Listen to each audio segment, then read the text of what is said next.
what's up guys? My name is Darla and today I'm here with Sun from LNSPLTBLVD, who you probably already know from YouTube. And we do have a beautiful, lovely bike here, but today we're gonna get started with kind of just finding out how LNSPLTBLVD started and how it became what it is today. So take it away. First off, welcome to my garage. This is where I work 50% of the time. The other is in my office, edit videos and stuff. And yeah, LNSPLTBLVD. When people first see it without the vowels, like, how do you say that? You know, what does it say? It's like a license plate. Yeah, LNSPLTBLVD. So I came with the name when I was in college in 2011, and that's at San Francisco State. That's why I went for college. Before that, let's go back more than that, right? Before that, I first got into custom bikes with my Honda Rebel, the first one. It's a 2001 Honda Rebel 250. I bought that bike to commute in SF. So when I bought it, I wanted to change it up a little bit, you know, but I didn't know how to fab or to, you know, wrench like now. So I just did the basic stuff like new bars, tail lights, stuff like that, paint the wheels black, you know? Yeah. And then my friend was like, hey, I want to get into bikes too. Can you teach me how to ride? And that friend was Dewey. And so I taught him to ride with the Rebel. And he was like, hey man, I actually know a group in San Jose called 𝗔𝗳𝗶𝗶𝗁𝗍𝗔𝗍. And they have a Facebook group. You want me to add you to the Facebook group? And I was like, hell yeah, add me to that group. You know? So when he added me to that group, that's when I met Young, Dad, a bunch of other guys, just riding Honda Shadows, like chopped up Honda Shadows. And they're like, hey, let's do a meetup at our local coffee shop. It's called Coffee Lovers. We like that place because it's a corner with a big street, so we always meet there. So I met them there, and then they all rolled up with the fixed up bobbers with the shadows. Like, man, these are sick. And then one of them were like, hey, you want to ride our bike, you know, just see how it is? So I rode one of the shadows, and I was sold. The next day I came home, listened to my Rebel for sale. You're inspired. Yeah, because the Rebel is so slow. It's only 250. Yeah. Whereas the Shadow is like 600, right? The power, it looks better. So I sold the Rebel and bought a Shadow from Young. He had an extra Shadow that he said, hey, I got an extra one. I'll sell to you and I'll help you build it. And the rest was history.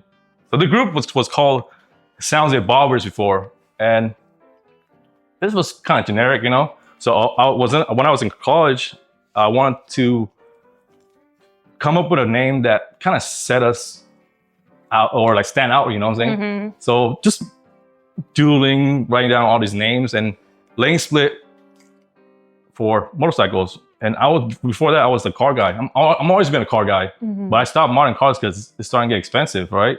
So I want to get into bikes. So lane splits for bikes and boulevards for cars later on in life.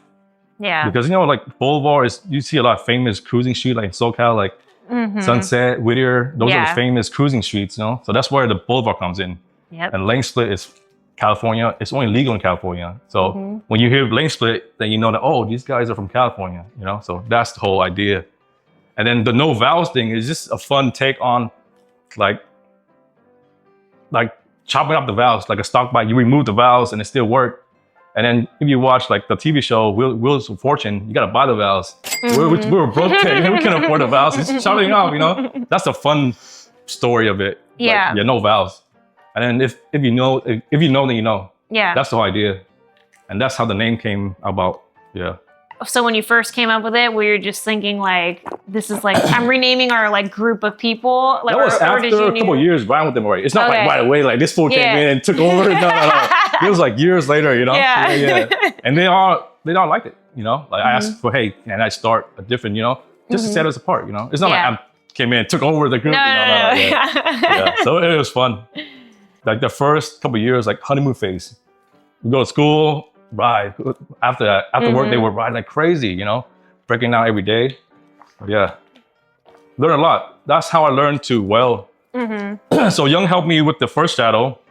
I told him, hey, pick up a welder. So I picked up like a cheap welder online of $150, a flux core. And that's how I learned to weld, and it was shitty. It's so shitty. Booger welds, that's what you call it. But you know, with time and trial and error, you get better. Yeah. Every person in the group maybe was good at one thing and you guys taught each other like passing like knowledge. It was fun. Yeah. Those are like the honeymoon days, we call it. Oh, yeah. Yeah. That was probably 2012. How long until you realized, like, we should do YouTube? Oh, I started YouTube probably 2015, but it was just for fun. Like, you're just documenting stuff. Yeah, nothing serious. Because I moved to Elk Grove for 3 years to work up there. And then that was my full-time job. And then after I moved back, I took a year off from work. I was like, man, I should really document what I build just for memories, you know? And then somehow it took off. And I was like, oh shit, this is pretty fun, right? Yeah. It's pretty fun. And then it wasn't until my daughter was born. That's when I decided to go full-time with Lane Split, right? Because before my daughter was born, I was a commercial painter. Okay. And I would have to travel to like Palo Alto. That's where our area of work is at, right? And with traffic, it's like an hour and a half to get there and an hour and a half to get home. And that's like 3 hours of my day already, you know? Yeah. And then I thought about, man, that's gonna be a lot of time away from my family. So I was like, man, I'm just gonna take a risk, do Lane Split full time, so I can work at home. Work at home, see my kid grow and stuff like that. And then if it don't work out, then don't work. I can always go back to work. So that's how it pretty much started for the full-time gig. Yeah. At what point did you start doing like your parts line? Parts line was probably a year and a half ago. I have a buddy named Sean. He lives in Japan, and he reached out and he was like, man, I love what you do. Let's work something out, you know? So we worked together. I would design and he would help design too, and he would find a manufacturer over there. Yeah, so he still live over there, Sean. Like our first biggest part was probably the high mids control for the big twin. That took forever because designing, prototyping, you know, testing everything. And it took probably like a year before it was released to the public, you know? Yeah. And yeah, it's a crazy project. And then our second one was just the grips, much more cheaper and more affordable for people. Yeah. Dang, that's really cool. And then I'm sure that felt like another milestone, like, wow, like now you're not just a YouTube channel now, like that's like a brand now. You have parts and stuff. Like, I'm sure that was like probably one of your goals. Yeah, I have so many goals for Lane Split, but you don't want to take away from like the small victories, right? So yeah, a lot of goals, but also a lot of sleepless nights, you know, because you don't know if this is gonna work out or not. There are nights when I was like, man, I'm not sure if this is the right move because it's not a steady income, right? Unpredictable. And then, yeah, I was like, man, I should just go get a real job. And then my wife was like, dude, chase your dream. You know, I believe in you. You got to believe in yourself. Yeah. You're going to figure it out. And because of those words, you know, I keep going. Yeah. Yeah. So that's partly because of my wife, dude. Yeah. Definitely. So at what point did you just start doing, because I feel like now you do builds pretty regularly. Yeah, so my channel is pretty much me building the bikes, right? That's for content pretty much. You gotta keep it going. And that's also a way for me to work with companies like Lowbrow Customs. Yeah, so Lowbrow Customs sponsor a lot of the parts for the builds. Shout out to Jeff and Tyler from Lowbrow. You guys rock, man. You guys are awesome. I went to their show in Ohio, Cleveland. Few in Cleveland. Yeah, that's the show. One of my favorite venue. If you guys never been, you guys gotta go. Yeah, I have not been there. Yeah, man, it's such a great venue. They're supposed to have one this year, but I think they rescheduled next year. So I'm gonna go next year. I'm gonna take the Rebel next year. Oh, cool. Yeah. Yeah. For your builds, I feel like you kind of have your own style for sure now that you've been like sticking with. Do you want to talk about like how that happened or? Yeah, so ever since I got into the shadows, we all ride high mids. One is the reason is because we live around the mountains. You see the mountains over here a lot. And when you ride right with the high mids, you don't scrape. Yeah. And we like to go fast with it. When it's like low right here, you're gonna scrape. Yeah. So that's one of the reasons why we ride high mids. And also just the form looks cool. Protects your ankles. Yeah. But Americans, they don't like high mids. Yeah. When I came out with the high mids, man, the comment section was brutal. Yeah, so this bike is actually my first Harley that I bought ever when I lived in Sag. I bought it from Pete. He's a regular at the swap meet. I see him all the time. Every time I see him, I'm like, hey, what's up, Pete? The current look at the bike, man. And he's super stoked to see the update every time, you know? Yeah, I bought from him. This bike went through so many changes. Like, it's never done. Yeah. It had on a Springer. It had on a 21 front wheel that I took off recently. Mullins, name it, everything, you know? Because I feel like the bike will never be finished. And when you change it up once in a while, it feels like a different bike, right? Yeah. It feels like a different bike. And I had no brakes for the longest time, no front for the longest time. And then I put these on recently, and man, it's like a different bike. I feel safer now. That's what I've been saying. I'm team front brake, but everybody seems to be against me on that one. And especially like the dual disc. I never had to do this. So it's a different look, you know? Yeah. Yeah. And plus my rear brake's pretty shitty. So now with the front brakes, like, man, it's so much better. Hey, you got kids, you gotta be safe. Yeah, exactly. That's one of the reasons why I built a hot rod, to take my family out, you know, take the kid to school. Those are gonna be good memories. Yeah, and people talk shit all the time, like, it's a small tank, you can't go nowhere. Yeah. You know? But dude, this bike get me like full tank for like 80 miles. After 80 miles, you want to stop to stretch, to pee anyways, you know? Yeah. Do you paint, or do you have someone who paints the bikes? So the frame is powder coated, and then this gas tank, I got it from a friend. He won it from a raffle. Oh, cool. Yeah, Josh, shout out to Josh. So nice. Josh won it from a raffle, and he bought one ticket, he won $100. That's the way to do it. And he sold me for $100. Oh, that's a homie right there. Yeah. So I'll never sell this tank, man. This bike is a budget bike. It's really a budget bike. I don't really spend like crazy amount of money on this bike. Like this front end, I actually got this front end for free. A customer brought in their Sportster S front end, and he went with a Springer. And he was like, hey son, you can have it, dude. Shout out to Tommy. You're the man, Tommy. So this is one that you're keeping, like this is your bike. Yeah. Forever bike, yeah. Yeah. This one and the Rebel. Yeah. Yeah, the Rebel, I wanted to build Rebel again because one, just to pay tribute to my first Rebel, the bike that got me into the game. Yep. And also with the knowledge and tools I have today, right? And people were hitting me like, hey, sell to me. And I was like, nah, dude, this is that's gonna be my show bike. Okay. This is not my show bike. That's gonna be my show bike. This is your one that you actually ride on like a daily rider. Yeah. That one for local show bike. Yeah. Because when you go to shows, you see Harleys everywhere, but you don't see a metric like that. You know, that's the whole goal. Switching from like a metric bike to Harley bikes, do you feel like different about working on them, or? It's definitely a lot more complicated than the metric, because metric, everything's in one, right? The tranny is inside, the motor, everything too. This is all separate, oil tank, motor, tranny. But I think it's more rewarding that now that you have a bike, you gotta keep it up to maintenance, right? You can't just hop on and ride off. You have to fix it, right? It's another level. I enjoy build a relationship with these kinds of bikes, yeah. Because if it was easy, then anyone can do it, right? Yeah. Yeah, so, and you want to build to your spec, your taste. You're not building the bike for other people. That's the wrong reason. Yeah. You got to enjoy your bike, you know, you got to dial it in. Like that fender tip, my friend Alex, slow moto, I was like, dude, I really want a fender tip for my rear fender, because without it, it's so plain. This is a black fender. And then he never made one before, but he took on the project, you know? It was the first thing that I noticed when we walked in. I was like, that's so cool. Yeah, and he took his time making it. I think it's perfect. It is. It has like the perfect amount of flair. Like, and he stamped it too in the back. It's 1-of-1. Oh, okay. Yeah, it's sick. Alex is the man. That's cool. Yeah.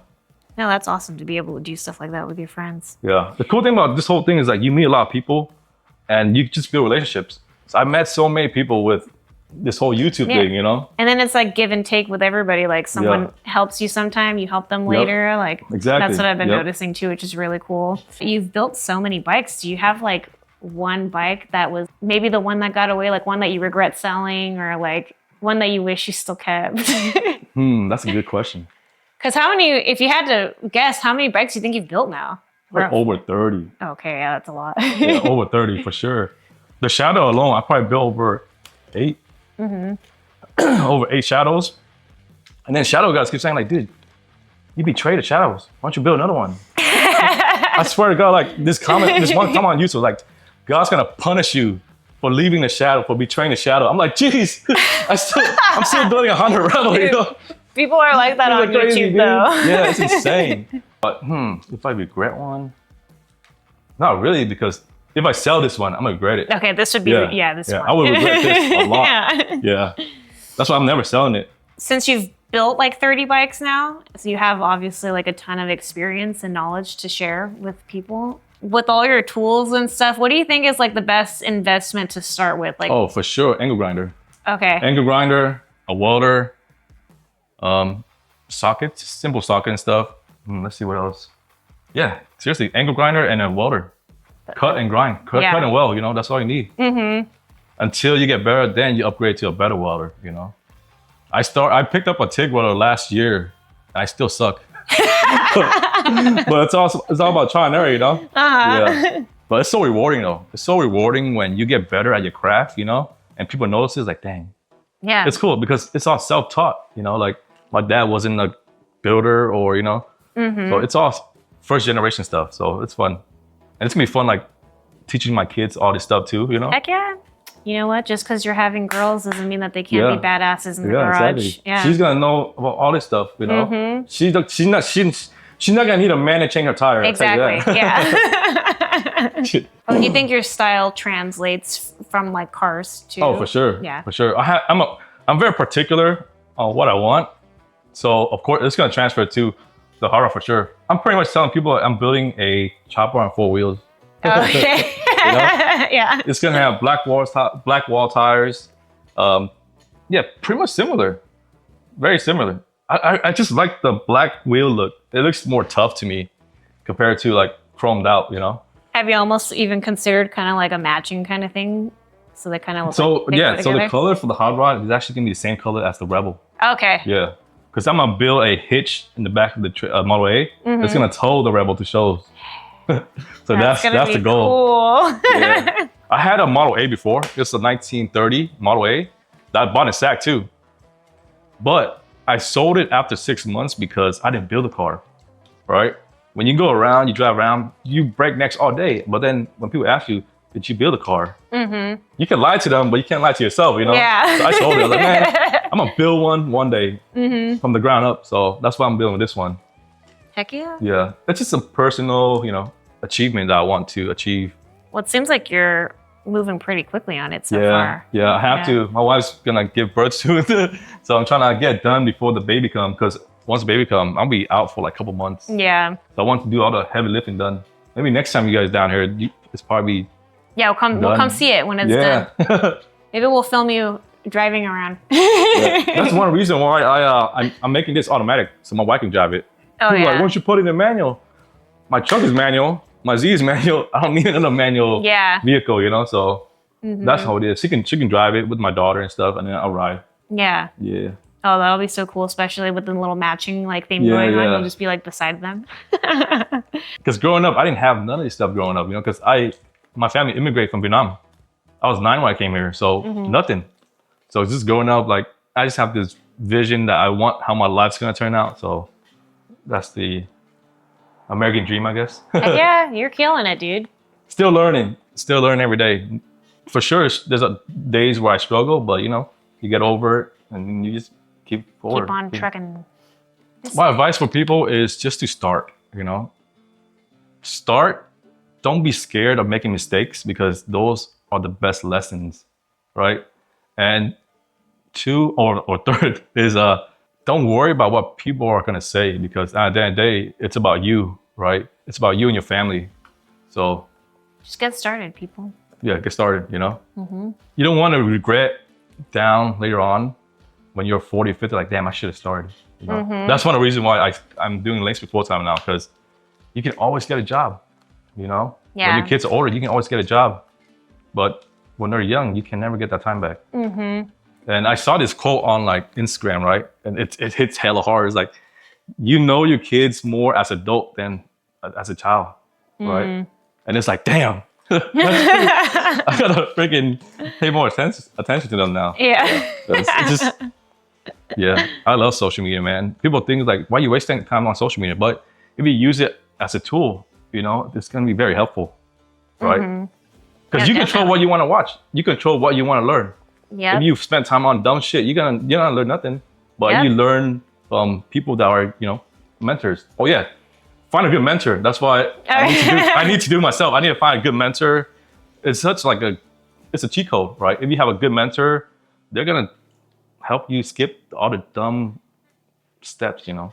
Yeah. Yeah. With building. I myself need to find a good mentor.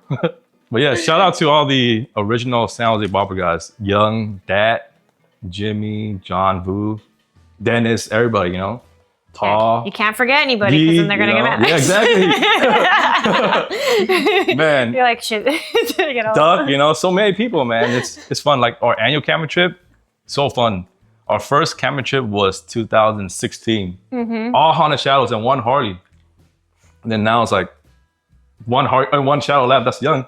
That's so funny. Not switch. Yeah. It's because in the US, man, Harleys are cheap. Right? You can find a Sportster for less than $2,000. I know. You can find a shovel for less than $7,000. Why not play with it, right? In other countries, like 3 times that. Yeah. 3 or 4 times that, you know? So people are like, why are you playing with Hardy but not with metric anymore? Like, bro, because it's cheap to play over here, you know? So yeah, it's not because Hardys are better bikes. They're not good bikes at all, but it's just, the cool part is that you get to maintain, you can build, right? And just, yeah, you make it your own. Yeah. Yeah. Well, thank you so much for letting us come here and to interview you. I appreciate it. Anytime. When I first messaged you, I was like, he's probably not even going to see my message. But then you responded right away. I was like, he saw my message. No, for me, like, I try to respond very quick on like people that, you know, put out the effort and show they're trying. I hate questions or DMs that are like, hey, yo, dude, like, dumb question, like you can Google that. Yeah. You can something Google that that's in like 2 seconds. Like, how do you build this? Like, bro, Google it, you know? But if you ask me a question where you put effort and you're stuck, like, dude, I try everything. Like, I can't do, I'll help you, you know? Yeah. Because you don't want to freaking spoon feed them and then they take advantage of that, you know? Like, dude, you got time to do that stuff, right? Your time is valuable. Probably people just want like an excuse to talk to you, I think, because they think you're cool. I don't know, man. No way. For me, like asking like questions, like dumb questions, I don't answer. But if you show effort, you know, then I'll be more than happy to help. In our group, we call it chopular. Oh, chopular? Yeah, like you're popular, but you're popular. So like, dude, you're chopular, man. People just want to talk to you. Nah, you just gotta be real, man.